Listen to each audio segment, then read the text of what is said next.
decided to make these videos to give people some perspective of what really happened there versus what they wrote down in their reports and so forth. So here you see 1, 2, 3, 4, 5 shadows. Now here comes Nevada Highway Patrolman Marenko. And he's going to go start looking around in my car to see if maybe he can, turn me into a criminal. Now, I was there because I wanted to hold my daughter's hand one last time.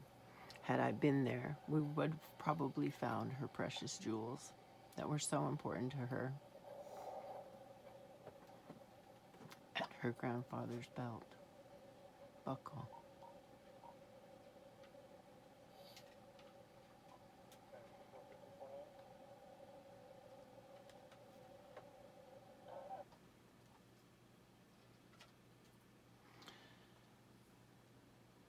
So you can see the date and time stamp and so forth. So you'll see where he motions. So he tells the police, the other police, that I have a gun. He motions to him here in a second. He looks down in the window and sees my 44. I left it there when I was grocery shopping the night before. Forgotten all about it. I live on 20 acres behind 2 locked gates. No kids around. You know, I lock my car. So now see, he motions to the other cops.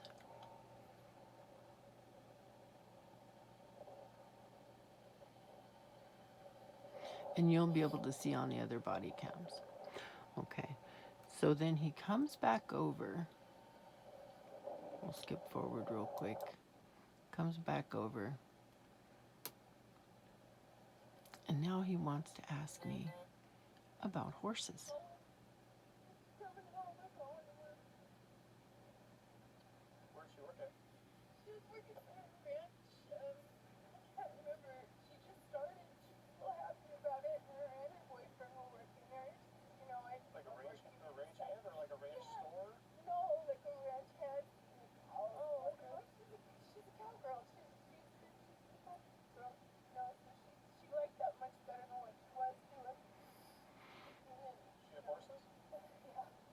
Okay, now they all know I have a gun.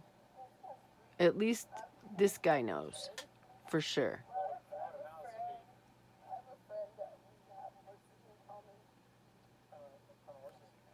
So, but he wants to talk about horses.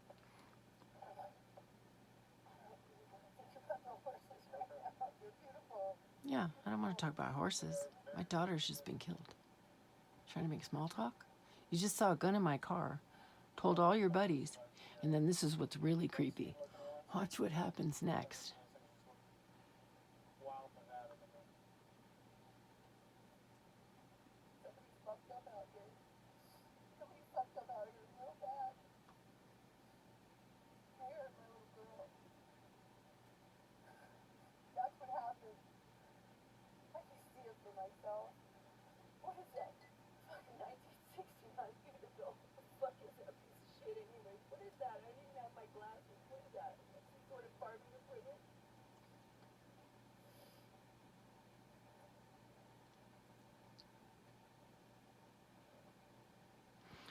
So they're all standing around deer in the headlights. They're just dying to make a criminal out of me. And when you watch, like, this man over here, Bonds, this guy right here, when you watch his body cam, the perspective of Marenko, the guy who actually did take the gun, but they lied and they said that this guy took the gun. See? So, yeah, you know, so I tell about, you know, how she straightened out her life, da-da-da.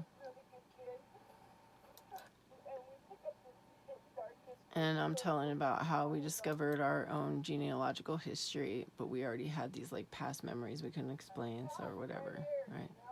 We were connected. So then I felt like my daughter was there, and I was like, I know. And the other girls reported that too, that Jessica kept coming to them and saying to them, I'm okay, I'm okay. Crazy, huh? Anyway, so then I sit there quietly, and I don't like being stood over by these men. I can feel that they feel like, I can sense they just want to do me some kind of harm, but they don't know exactly how they're going to do it. So no one's ever even said anything to me now about officer safety, about, ma'am, excuse me, ma'am, at what point? I mean, this guy, he could have said, excuse me, can I ask you something? There's a gun in your car. You know, do you mind if I take that for officer safety? I mean, no offense or anything, but like, really, it's so crazy.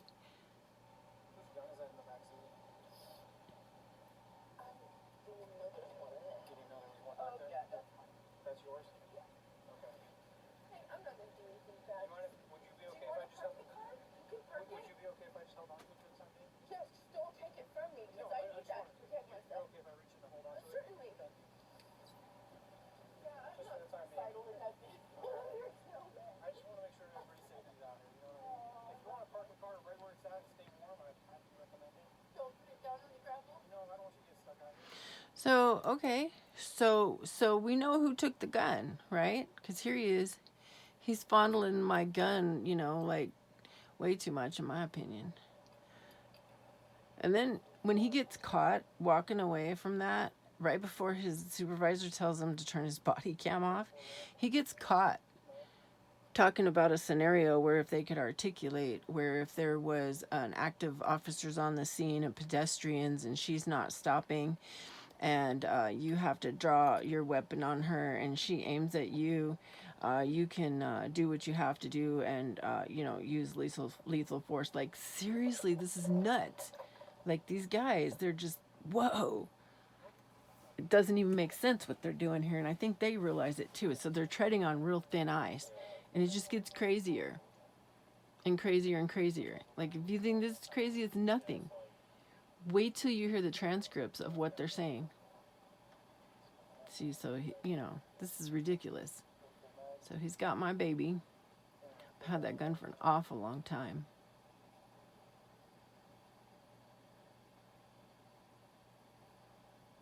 And there's no reason for it. That just keeps a girl safe, you know? There's no reason for it. I haven't done anything. There's no probable cause. And so they said it was only going to be for one day, right? So that, clearly, that's going to definitely establish who, in fact, took the weapon. Well, this is Marenko's body cam. This is him calling it in. This is ironic, too, right here. So this is him. See, there's this cute little face right there. Cute. Yeah, cute like a freaking tick. Okay, here's the sociopath, in my opinion's face. It's a little distorted, so, you know, it's not like I'm trying to dox the guy. He's supposed to be a public freaking servant. Anyways, so here he is correctly calling in my weapon, and it comes back clear, no wants. Calls it in with the Z, not the 7.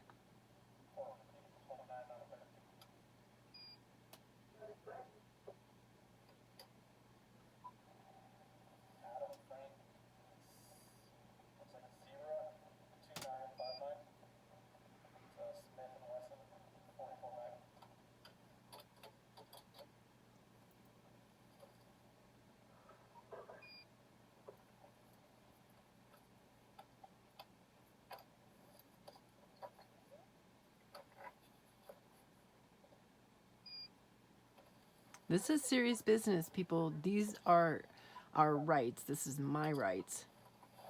And these are supposed to be the people who are supposed to be enforcing the laws and sworn to protect our rights.